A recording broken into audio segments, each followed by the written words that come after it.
सभी किसान भाइयों का और डेयरी फार्मर्स का एक बार फिर स्वागत है हमारे यूट्यूब चैनल मान फार्म्स पे।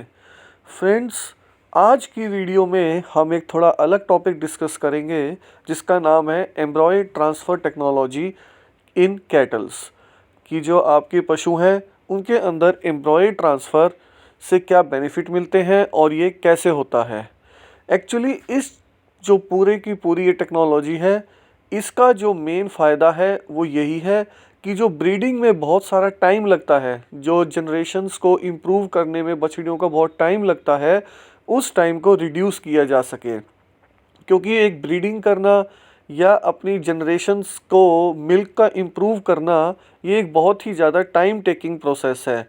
आप धीरे धीरे पहली पीढ़ी में आपके पास एक अच्छी बछड़ी आती है, फिर आप उसको दोबारा सीमन लगाते हैं, फिर दूसरी पीढ़ी में आपके पास और अच्छी बछड़ी आती है। तो ऐसे ऐसे करते आपके पास तीसरी चौथी पीढ़ी से जेनेटिक इम्प्रूवमेंट काफ़ी अच्छी होने लग जाती है, लेकिन उसमें आपके 10 से 15 साल का प्रोसेस लग जाता है। पहले जितने भी डेयरी फार्मर्स हैं, जिन्होंने भी अपना ये एक सक्सेसफुल डेयरी फार्म बनाया है, उन सब ने ये टोटल इतने साल का प्रोसेस फॉलो किया है।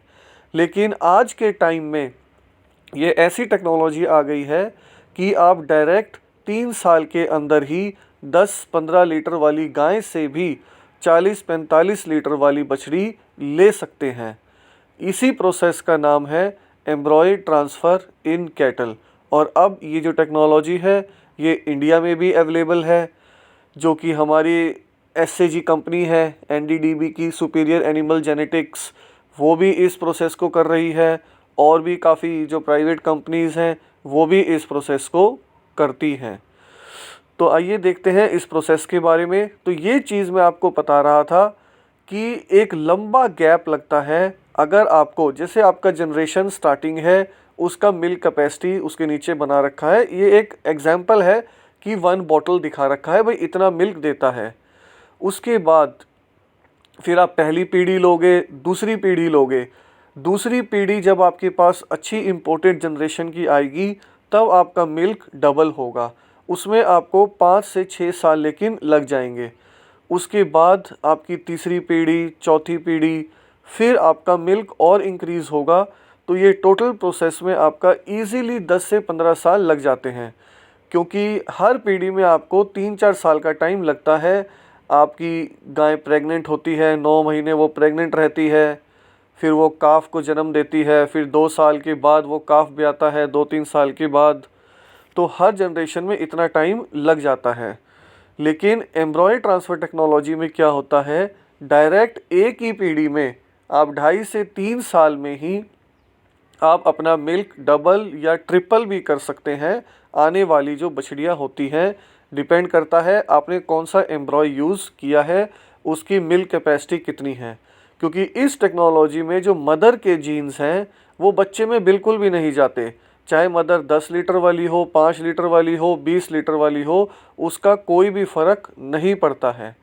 तो ये जो टोटल प्रोसेस है वो होता कैसे है कि बहुत ही एक अच्छा बुल सेलेक्ट किया जाता है और बहुत अच्छी गाय सेलेक्ट की जाती है, जिनका रिकॉर्ड बहुत ज़्यादा अच्छा होता है और जो डॉटर प्रूवन और बहुत ही अच्छे रिकॉर्ड के होते हैं। उनसे आप या तो जो मदर होती है फिर उसकी एआई की जाती है, उसके अंदर एम्ब्रॉय बनते हैं, उन एम्ब्रॉय को फ्लश करके बाहर निकाल लिया जाता है और फिर वो एम्ब्रॉय अपने पास रख लिए जाते हैं, फ्रीज़ करके उनको जमा लिया जाता है।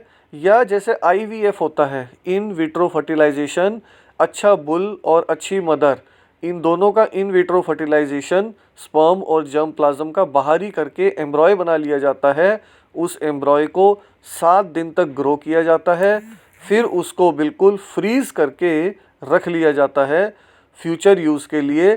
उस एम्ब्रॉय को जिस भी कैटल में आपने डालना है वहाँ पर जाके ही उसका यूज़ किया जाता है। तो ये आपकी जो मदर है, काऊ है, जो डैम है, उसको फ्लश करके भी एम्ब्रॉय निकाले जा सकते हैं। उसकी एआई करने के 7 दिन के बाद उसको 7 दिन तक ग्रो होने दिया जाता है। या फिर बाहर लैब में भी एम्ब्रॉय कुछ कंपनियां बना लेती हैं, जो आईवीएफ प्रोसेस है, इन विट्रो फर्टिलाइजेशन का प्रोसेस है, और 7 दिन के एम्ब्रॉय को फ्रीज़ करके रखा जाता है और फिर उसका आपको यूज़ करना है। उसके बाद अब क्या इसके अंदर प्रोसेस होता है कि जो आपका एम्ब्रॉय है उसको जो टीम आएगी आपके पास एम्ब्रॉय ट्रांसफ़र टेक्नोलॉजी करने की, वो आपसे पूछेगी भाई जितनी भी आपके पास गाय हैं, आपको कितनी गायों में ये चीज़ करनी है, क्योंकि जनरली एक जो गाय है उससे आप आराम से 8-10 ये एम्ब्रॉय फ्लश कर लेते हैं।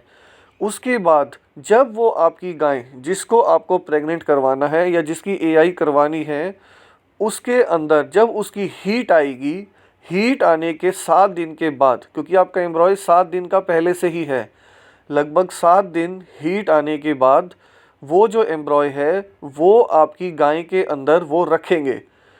तो उसके बाद जैसे एआई करते हैं उसी तरीके से वो गाय के अंदर जो एम्ब्रॉय है उसको प्लांट करेंगे।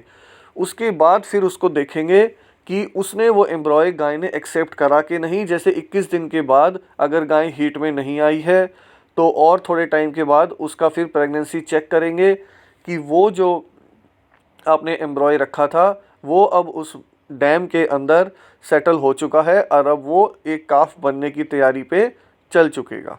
तो इस तरह से जो आपका मदर है उसका कोई फ़र्क ही नहीं पड़ता है कि वो कितने लीटर की है और कितने की नहीं। और इस पूरे प्रोसेस में जो कंपनीज करती है वो प्रेगनेंसी कंफर्म चेक होने के बाद ही पेमेंट लेती हैं, क्योंकि ये जनरली ये प्रोसेस काफ़ी महंगा होता है। इसकी एवरेज कॉस्ट भी मैं आपको बताता हूँ, लगभग 30 से 35 हज़ार तक इसकी एवरेज कॉस्ट आती है। अलग अलग कंपनीज़ का अलग अलग रेट है पर एनिमल पे, लेकिन एक ही जनरेशन में इसमें आप ऐसे काफ ले सकते हैं जो सीधा 40-45 लीटर दूध दे सकें।